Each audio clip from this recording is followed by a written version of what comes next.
On se retrouve donc là pour l'analyse des maths 2 à pro avec Olivier, toujours donc dans la live class magnifique. Donc là, maths 2, conception ESCP, HEC. Olivier, je te laisse balayer le sujet, nous dire un petit peu ce que tu penses et des échos notamment que tu as eu de la part de tes étudiants, si tu peux nous le dire. Oui, alors sujet un peu plus simple quand même que celui d'hier, pas étonnant parce que c'est un sujet de maths 2 donc qui compte pour plusieurs écoles, hein, pas que les parisiennes, il y a aussi EDEC et EM Lyon notamment. Donc le sujet était dans l'ensemble plus simple avec des thématiques que les étudiants les plus sérieux ont reconnues, par exemple les thématiques autour de la loi, la fonction gamma, la loi du qui 2.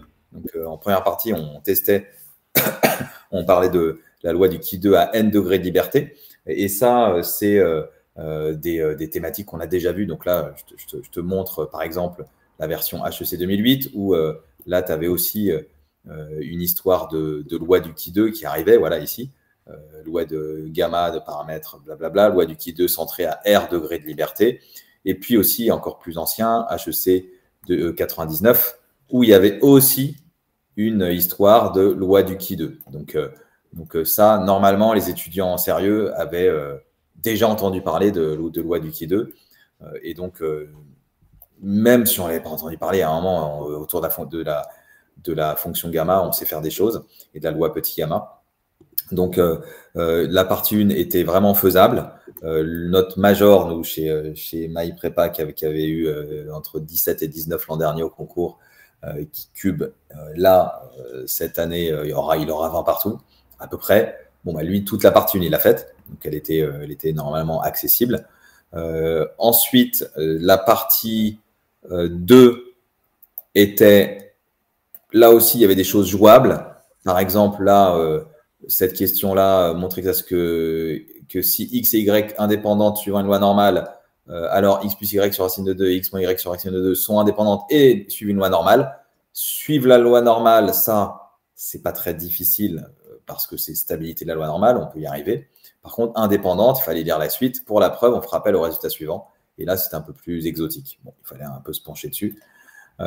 Et là où il y avait peut-être des questions qui ont dérouté les étudiants, c'est lorsqu'on demande, par exemple, montrer que A est une partie fermée de R2, où là, en fait, il fallait très bien connaître son cours et savoir que, donc ça c'est sur la partie fonction de n variables, c'est de la topologie concrètement, mais de la topologie gentille, c'est-à-dire qu'on ne rentrera plus maintenant, ils le disent explicitement, hein, il n'y aura plus de complexité sur la topologie, mais là ce qu'il fallait voir, c'est que le complémentaire de A, donc si on regarde A bar, vous verrez A bar ou complémentaire de A, parfois vous verrez des notations comme ça, il fallait voir que c'était en fait du x plus y plus grand que A ou x moins y plus petit que B.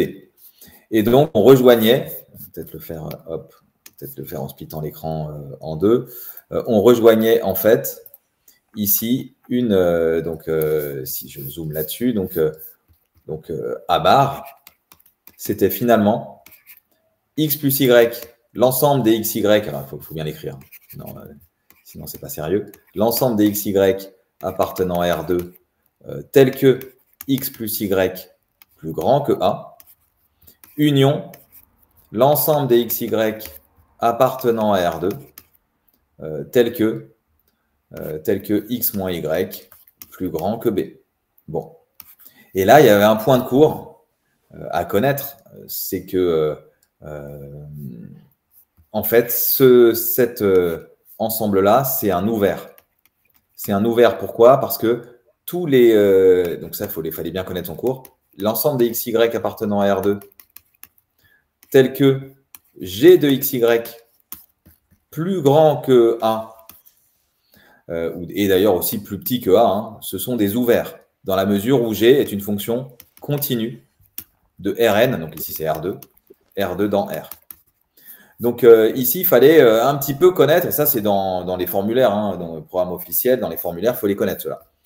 Et pareil, celui-là, si je pose une fonction G, donc là, ici on posait G, la fonction qui à xy associe x plus y, bon, la fonction G, elle est clairement continue sur R2, enfin de R2 dans R.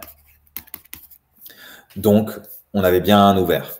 Idem ici, si je posais la fonction h qui a x, y associe x moins y, on avait là aussi une fonction qui était continue, etc. Et donc, on avait bien un ouvert. Et ensuite, là, il y avait bien une union quelconque. On a une union d'ouvert, en fait. Ce qu'il faut savoir, c'est qu'une union finie de fermé, c'est un fermé. Et une intersection,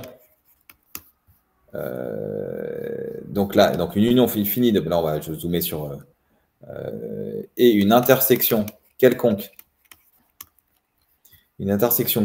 d'ouvert, ça reste un ouvert aussi. Fini de fermer, c'est un ouvert aussi. Donc là, ici, on avait cette relation-là. Donc, c'était une union d'ouvert. Et en tant qu'union d'ouvert, ici, on avait bien un ouvert. Et donc, comme A bar est un ouvert, on en conclut que A est un fermé. Donc, est une partie fermée. Donc ça, c'était un petit peu difficile. Ça rappelait, donc je vous ai mis aussi un sujet, un vieux sujet aussi, HEC 2000, à l'époque où il y avait de la topologie. Je vous montre ces parties où on avait vraiment étude d'un exemple, l'ensemble des XY tels que AX plus BY plus C, machin, etc. Et où là aussi, on nous demandait montrer que c'est un ouvert ou que c'est un fermé. Il y avait toute une démonstration dessus qui était, il fallait tout redémontrer. Montrer que l'union est une partie ouverte de R2. Voilà. Donc ça, c'était les anciens sujets. Voilà, montrer que delta est une partie fermée et bornée de R2. Et on voit bien ici que c'est idem.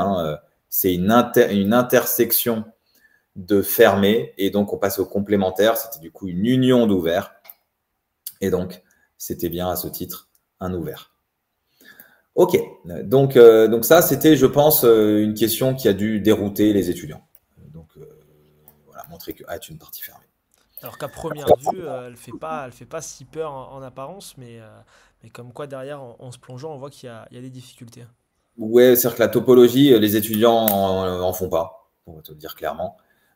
Et par contre, dans les meilleures prépas, j'imagine, ils font ça. Donc, là, moi, je passe toujours un petit temps là-dessus, notamment quand on fait des recherches d'extréma sur des fermés bornés.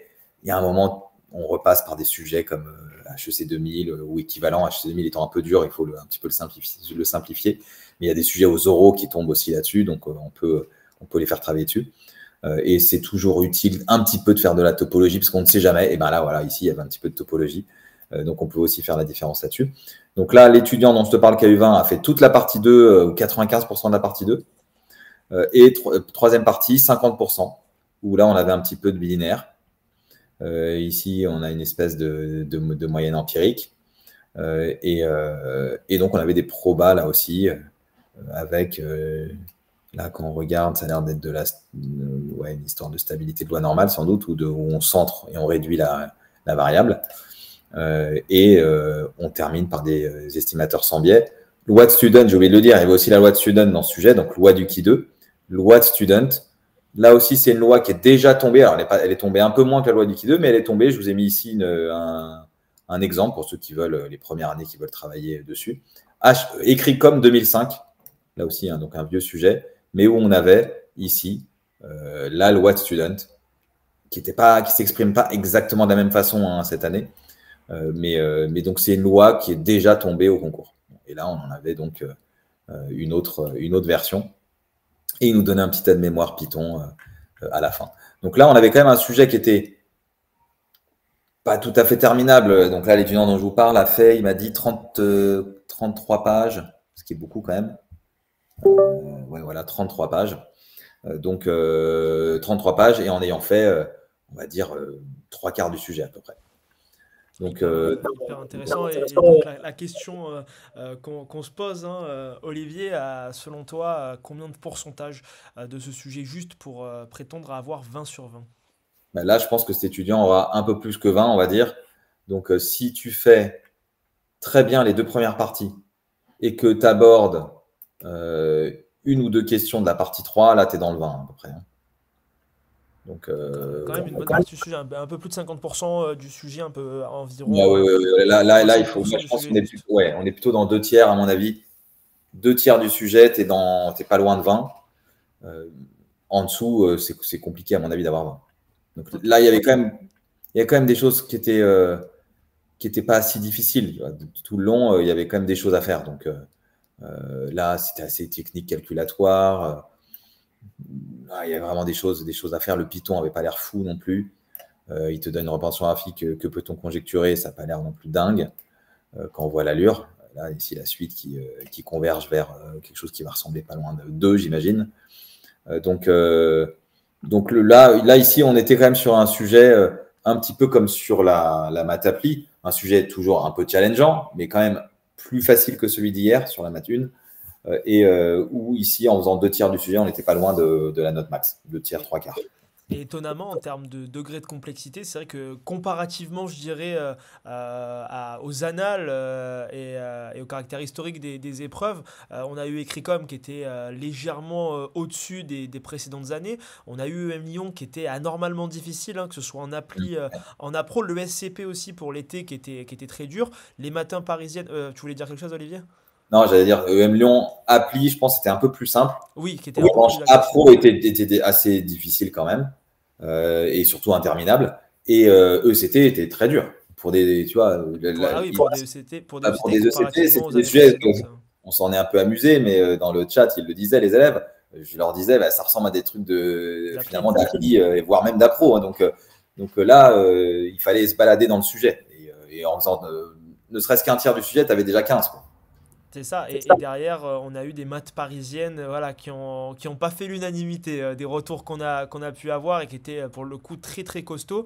Donc là, finalement, ce que je voulais dire par là, c'est qu'on a des maths 2, que ce soit en appli, en appro, qui sont plus abordables et qui sont, je dirais, dans une moyenne peut-être inférieure aux maths 2 qu'on a l'habitude de voir, ou parfois, c'est vrai que c'est assez volatile d'année en année sur les maths 2, où parfois on a plus de complexité. On l'a vu l'année dernière avec finalement beaucoup d'algèbre hein, sur ces maths 2. Là, pour le coup, on s'y retrouve un petit peu plus. Ouais, alors après, l'année dernière, parce que l'algèbre, c'était sur les applis. Les L'année applis, dernière, sur exact. les appros, c'était un sujet, alors que la maths 1 était très, très difficile, parmi les plus difficiles jamais tombés. La maths 2, elle, pour le coup, était beaucoup plus simple, parce que c'était un mélange d'HEC 2014, de HEC 2011, où il fallait ranger les variables dans l'ordre croissant. Et ça, c'était déjà tombé à plusieurs reprises. Et il y avait par contre, dans l'originalité de l'an dernier, il y avait un algorithme de tri qui nous rappelait des algorithmes de tri quand on avait des Turbo Pascal à l'époque. Et ça, je pense que les étudiants ont été surpris. D'ailleurs, les étudiants que j'ai interrogés dessus, ils ont tous sauté cette partie. Mais donc, le sujet était quand même plus simple que l'équivalent Appro Math 1. Et là, c'est pareil. Là, on est un peu dans un sujet qui, normalement, valorisait le travail.